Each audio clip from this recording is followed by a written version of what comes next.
Hey guys, Professor Bill, Comic Book University, and I'm reading The Skeptics, #1 by Black Mask. I gotta be honest, I wasn't thrilled by this comic. I usually like to give a good review when I think that something's pretty good, but sometimes I gotta be really honest.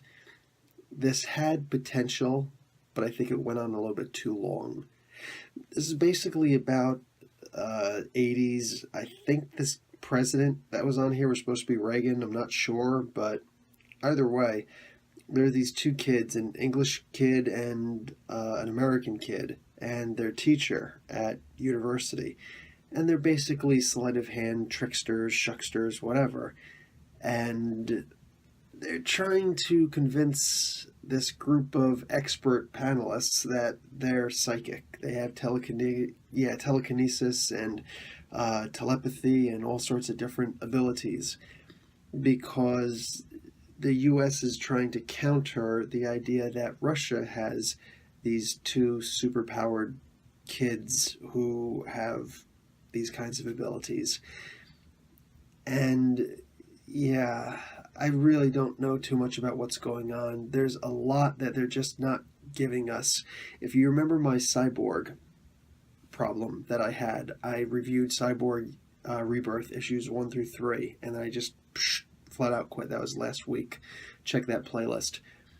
I said that the problem with that was that we knew too much that was going on as the observers of this comic, the reader, and the main character, whose eyes we're supposed to be following through, didn't know that much. So 3 issues into the comic, and something that happened in issue 1, the character Cyborg still didn't know what was happening in issue 3.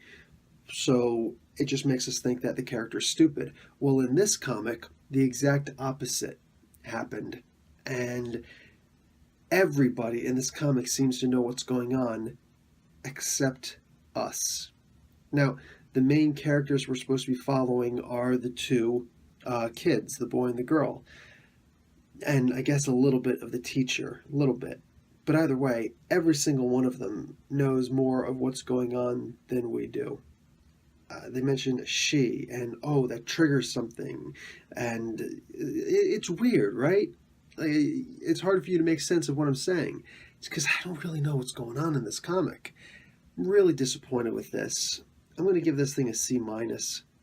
I'm hoping that they kind of pull themselves together. I don't know if this is Black Mask's first comic ever or not. It seems like it. The art is pretty good. The writing could be better. I think that really is just the plot that needs to be fixed. But yeah, C-.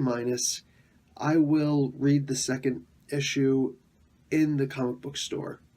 I will thumb through it and see if I'm actually going to purchase this beast or not, because this comic did not do anything for me. Guys, Professor Bill, Comic Book University, class dismissed.